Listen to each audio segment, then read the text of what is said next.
Use your time well. Do better thing. Money that dey come from heaven. Do better thing. Money go come. The true one that they tell you so. Only I know. Alright, this is Time Now Money by Mike Okri. And of course, we know it's a Monday. Time is of essence. Time is money. Do not play with time. Do not play with your work. And then you need to make judicious use of your time to do something meaningful, something positive, and in the end, it will harvest good things for you. Use your time well. It's now time for the Monday edition of the program Economic Trend on Rock City 101.9 FM. That time where we take you through business stories, both locally and internationally.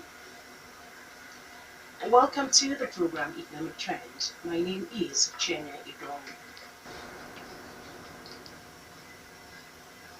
And on Economic Trend, the very first report, Nigeria has approved the opening of its first electronic waste recycling facility known as the e-waste, and the facility is to combat the problem of informal recycling of electronics, which has caused untold harm to the health of Nigerians and that of the environment.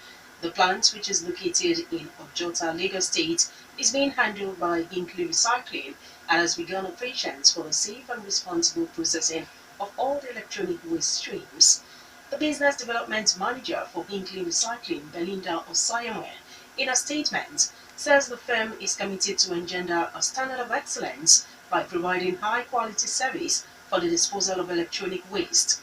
The processes involved during the disposal would at all times, she promises, conform to and comply with all relevant legislations as enforced by the recognized authorities, both local and international. The company says the disposal of e-waste at end of life poses a challenge to the environment and the country at large, hence it's receiving a considerable amount of attention by environmental agencies. And from that very one to Dangote Cement PLC, plans are underway for Dangote Cement PLC to raise $1 billion from a share sale on the London Stock Exchange. Bloomberg reports that the company, which is owned by Aliko Dangote, has approached investment banks to discuss a possible listing. The report says the company, controlled by Aliko Dangote, has approached investment bankers to discuss a potential UK listing, said the people, who were asked not to be named as the talks are not public. One of the sources explains that once banks have been appointed, it will probably take at least 5 months to complete the process.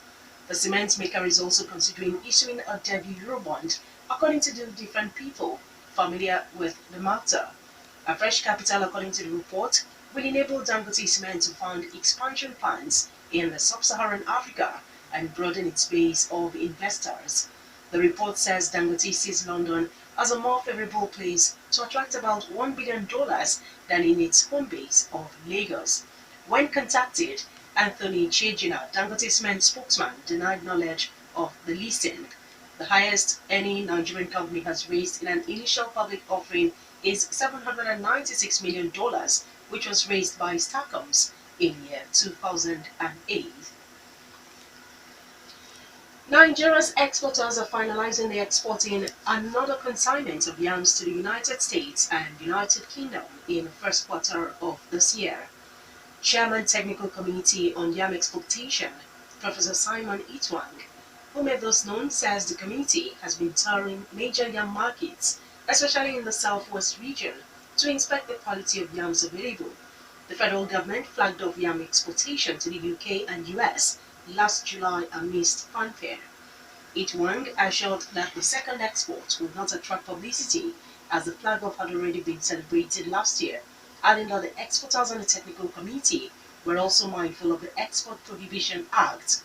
He said until the act is repealed, the committee and yam exporters will carry on the export quietly, adding that the committee was in touch with the companies that produce the cartons for packaging the yams and those that receive them abroad. According to Egwuonwu, having learned from the challenges of the first consignment, the committee was hopeful that the second one would achieve 100% success. And away from yam exportation, traveling down to Kano State government. Kano State government says the proposed grazing reserve in Fargo Game Reserve has the capacity to cater for over 5 million cattle. Dr. Yusuf Gawuna, the State Commissioner for Agriculture and Natural Resources, who made this known in an interview with newsmen in Kano, says the reserve will accommodate the herdsmen and their cattle, thereby discouraging them from moving to other states in search of pasture. The location, according to him, has been designed to accommodate markets, recreational centers, the ultra-modern abattoir, tourism center, and factories that will make the herdsmen transact their businesses without any hindrance. The commissioner disclosed that the state government had engaged the services of a consultant and that the documents had been submitted to President Muhammadu Buhari on the need to convert the forest to. He said from the assessment of the consultants, the modern grazing reserve would help about $30 million to develop. And he said that the modern grazing reserve will generate revenue to the state and also create job opportunities for the people of the area. Fargo Game Reserve, according to Wikipedia, lies on the northern Guinea Savannah ecological belt, adding that the ecosystem is bisected by River Kano. Fargo Game Reserve started as Kungin Kano Forest Reserve, which was developed since the British colonial period in 1940s, and the forest reserve was only upgraded into a game reserve in the 1960s. And for Nigeria's automobile sector, hope rises as the House of Representatives moved to make it compulsory for all federal ministries, departments, and agencies, that's the MDAs, to procure only cars that are manufactured or assembled in Nigeria. The House makes the move following the unanimous adoption of a motion by Representative Omorege Obeide Ihama at the plenary. The lawmaker says that the automobile market is a multi-billion-dollar venture in Nigeria due to its large population and huge reliance on road transport, and that government, being the highest spender in Nigeria, is a major buyer of automobiles in the country. According to him, over 95% of the automobiles procured by MDAs are neither manufactured nor assembled in the country. Obeide Hama recalls that some years ago, the automobile manufacturing companies like Volkswagen, Mercedes-Benz, and Peugeot had functional assembling plants in Nigeria. In his contribution, Johnson says that local manufacturing or assembly of automobiles will revitalize the rubber, iron, and steel sectors. He also added that the sectors will produce raw materials for making tires and steel, which is needed by the automobile companies, and hence it will create jobs and also boost the economy. After the contributions, the Speaker of the House, Mr. Yakubu Dogara, mandated the Committee on Industry to ensure compliance and also investigate why the once booming automobile industry in the country ever collapsed. Independent Petroleum Product Marketers Association of Nigeria, IPMAN, has suggested measures to end the prolonged scarcity of petrol nationwide. The independent marketers call for massive importation of petrol, deregulation of the petroleum sector, and for Nigerian National Petroleum Corporation (NNPC) to restrict itself to regulating the sector. IPMAN's Southwest Zonal Chairman, Debo Ahmed, who made the call in an interview with newsmen in Ilorin, explains that the petrol scarcity will persist because NNPC lack the capacity to meet the country's demand for petrol. Ahmed also blames the scarcity on the alleged maldistribution of petrol being imported by NNPC. He also explains that IPMAN, which controls 80% of the fuel stations in the country, is being allocated only 30% of imported petrol, while 50% of the product is given to NNPC retail fuel stations. Former President Olusegun Obasanjo has asked oil-producing states in the Niger Delta region to drop their vegetation for resource control. He wants that the region will not only move forward if its leaders continue to look back to 1956 when oil was first discovered in the area. Obasanjo, who made a call at the groundbreaking ceremony of a modular refinery project at Yenagoa, said God who created Nigeria to be a united nation. And as a united nation, he says all resources in the country should be managed for all Nigerians and not controlled by any section of the country. Obasanjo, however, explains that all producing communities should benefit first and in all parts of the country. The former president recalls that his administration in this regard allocated to all blocks to Bayelsa State. It's 20 minutes to noon, and if you're just tuning in, it's the program Economic Trend on Rock City 101.9 FM.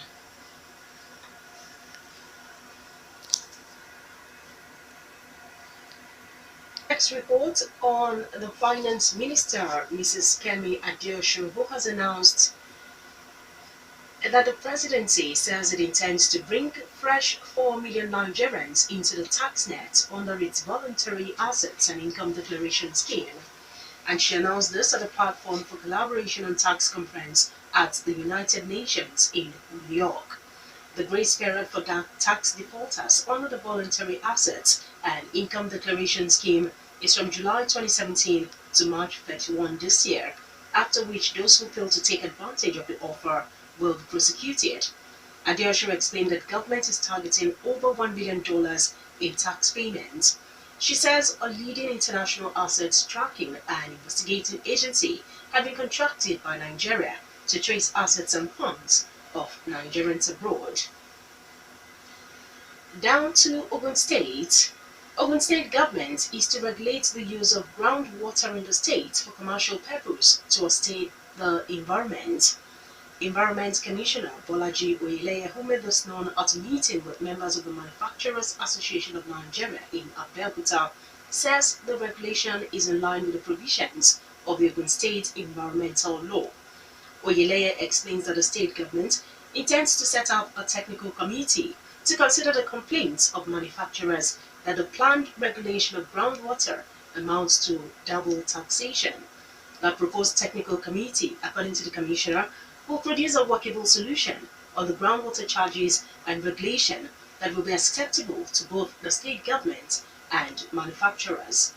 The commissioner explains that the planned enforcement of the regulation of the use of the groundwater is to protect the environment and control the use of the water resources in the state. Chairman of the state NMA, Wale Adebite, says that manufacturers are not opposed to the planned regulation of the state's groundwater and will work with the state government to agree on a workable agreement on the issue.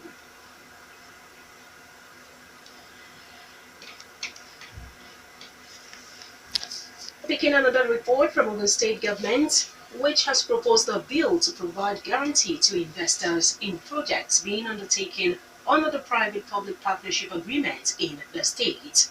The State Attorney General, Dr. Olumide Ayeni, made this known in Abeokuta at a stakeholders workshop with the 8 independent power providers IPP, which recently signed an agreement with the state government to generate 336 megawatts of electricity. The IPP representatives at the workshop had expressed concern over the safety of their investments in the $496.7 million power projects after Governor Ibikunle Amosun leaves office in 2019. They asked for a guarantee that will protect their investments in the power projects. The Attorney General explains that a private-public partnership legislative document is being prepared by the Justice Ministry to give legislative backing to the PPP projects. The legislative document, according to the Justice Commissioner, is now before the state executives, preparatory to being sent to the State House of Assembly for consideration and approval. He also explained that the bill seeks to institutionalize the guarantee of private investments in both public-private partnership projects through adequate legislation. 17 ships laden with petrol are expected to sail into Apapa and Tinkan Island ports from Friday to March 24. The Nigerian Ports Authority (NPA), in its publication Shipping Position, says that additional 31 ships will sail in with other commodities. The 31 ships contain buckwheat, bulk gas, bulk fertilizer, steel products, chemical bags, frozen fish, bulk sugar, diesel, petrol, and container laden with goods. 3 ships had arrived at the ports waiting to berth with bulk fertilizer, buckwheat, and diesel.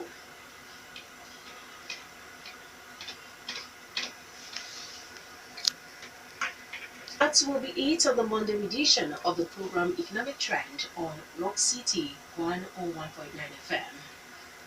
Don't forget, time is money. Use your time well. My name is Chienye. Do have a great day ahead.